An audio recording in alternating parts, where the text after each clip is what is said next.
얼마 전 머니톡톡 채널에서 1군 건설사 부도 찌라시 영상을 다뤄들었던 거 기억하시죠? 태형그룹의 워크아웃 관련 내용이었는데 짐작이 현실이 됐습니다. 태형건설은 실제로 워크아웃 신청을 했습니다. 워크아웃 신청은 부도로 쓰러질 위기에 처해 있는 기업 중에서 회생시킬 가치가 있는 기업을 살려내는 작업을 워크아웃이라고 합니다. 일단 채권단 협의회를 구성해서 채무를 갚을 수 있는지 없는지를 판단합니다. 이후 75%에 해당하는 채권단이 동의를 해야지만 워크아웃 신청이 가능하죠.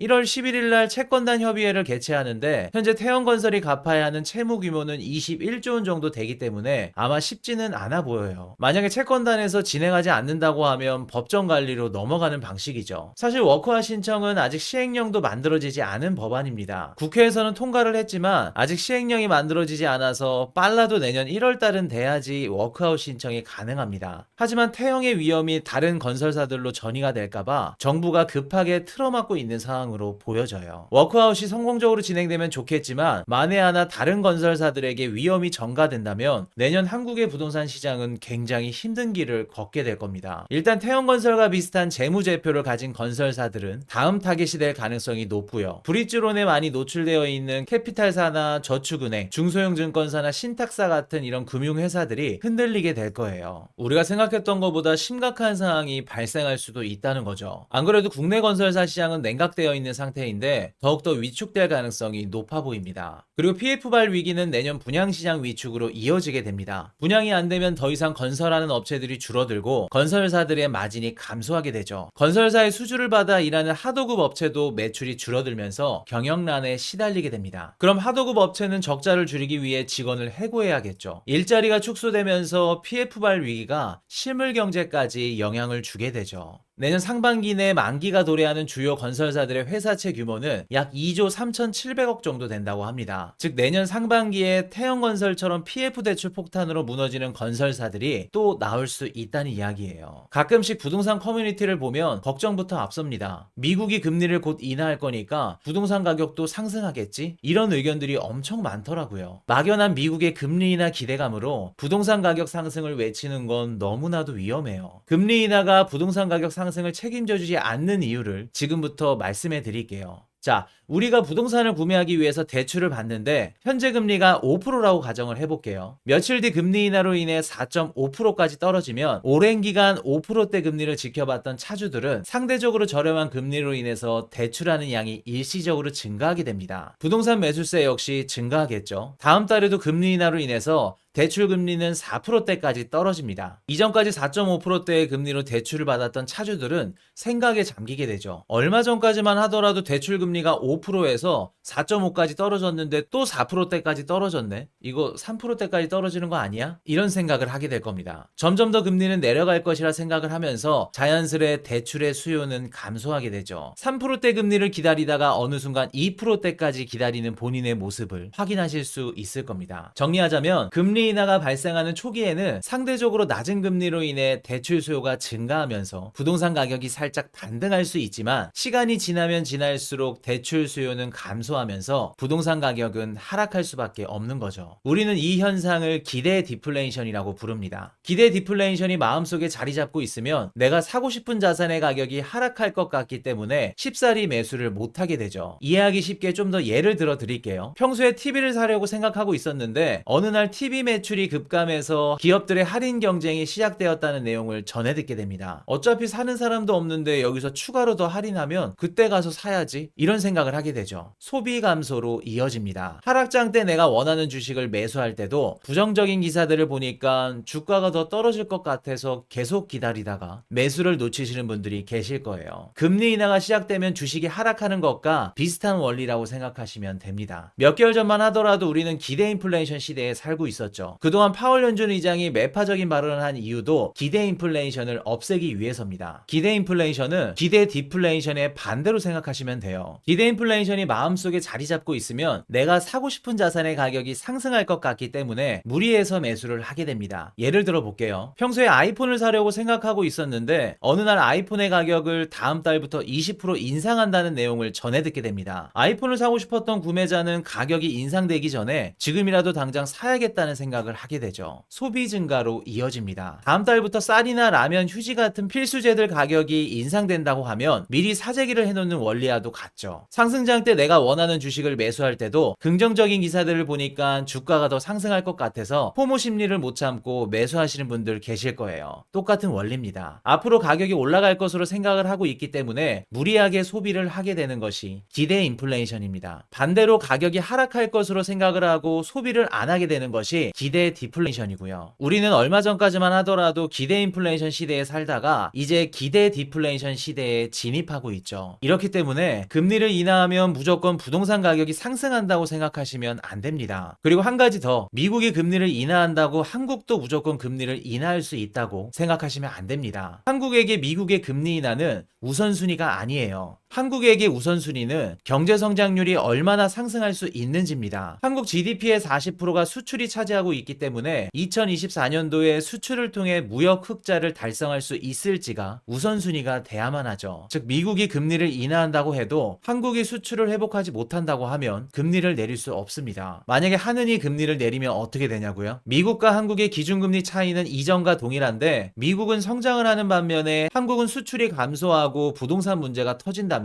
한국에 있던 외국인 자금들은 빠져나가겠죠. 한국으로 유입되려던 자금들 또한 들어오지 않을 겁니다. 즉 원화 가치가 하락하면서 환율이 흔들릴 거고요. 이 때문에 한국의 경제 회복이 이루어지지 않는다면 금리 인하는 쉽지 않다는 거예요. 물론 미국이 금리를 인하하면 한국은행도 숨통이 좀 더 트일 수는 있을 거예요. 하지만 미국의 금리 인하가 부동산 가격 상승을 직접적으로 견인해 주지는 않는다는 점이죠. 내년 한국의 수출 회복은 중국의 경기가 얼마나 회복하는지를 보시면 될 것 같아요. 개인적으로 내년 부동산 시장은 상반기에는 위험해 보입니다. 만약에 한국의 경기가 회복되는 방향으로 흘러간다면 빠르면 하반기부터는 회복하는 장세로 흘러가지 않을까 생각해 봅니다. 그리고 장기적으로 보았을 때 한국의 부동산은 무조건 우상향할 거예요. 걱정 안 하셔도 됩니다. 부동산 커뮤니티나 방송들을 보면 한국의 인구수가 감소하고 노동력이 줄어들면서 부동산 시장이 미래가 없다는 내용들이 꽤 있더라고요. 저출산으로 인해 한국의 인구수가 감소하고 노동력이 줄어들고 있는 거 맞죠? 근데 해결책이 없는 건 아닙니다. 정부에서 필요한 노동력과 인구를 유입해주면 됩니다. 이민자 정책을 통해서 노동 인구를 증가시키고 이민자법을 개정해서 외국인 노동자들이 집을 구매해서 거주할 수 있게끔 환경을 조성해준다면 수많은 문제를 해결할 수 있을 거예요. 지방에 있는 부동산 시장도 활성화시킬 수 있을 거고요. 요즘 수도권 외곽 쪽의 초등학생들을 보면 다문화 가정에서 태어난 혼혈 아이들을 쉽게 찾아볼 수 있어요. 10년 전만 하더라도 혼혈 아이들은 찾아보기 힘들었는데 요새는 쉽게 찾아볼 수 있을 정도로 시대가 많이 바뀌었죠. 빠르게 변화하는 시대에 맞추어서 정부가 대응을 잘만 해준다면 한국의 부동산 시장은 무조건 우상향할 수밖에 없을 거예요. 그렇기 때문에 단기적으로 부동산 시장이 좋지 않더라도 일희일비하지 마시고 장기적인 관점에서 바라보시면 좋을 것 같아요. 대다수의 투자자분들은 본인이 투자하는 종목이나 부동산에 대한 부정적인 전망과 악재들을 이야기하면 감정적으로 받아들입니다. 2024년도에 내가 투자 시장에서 살아남고 싶으시면 그런 마인드부터 바꾸셔야 됩니다. 본인부터 바뀌어야 투자의 수익률 또한 바뀔 겁니다. 부정적인 전망과 악재들에 휘둘리기보다 그 악재를 해결하기 위해 대책이 작동되는 곳에서 기회를 찾아내는 게 가장 현명한 투자가 아닐까 생각을 해봅니다. 다음이 더 기대되는 좋은 정보로 찾아뵙겠습니다. 지금까지 머니 톡톡이었습니다.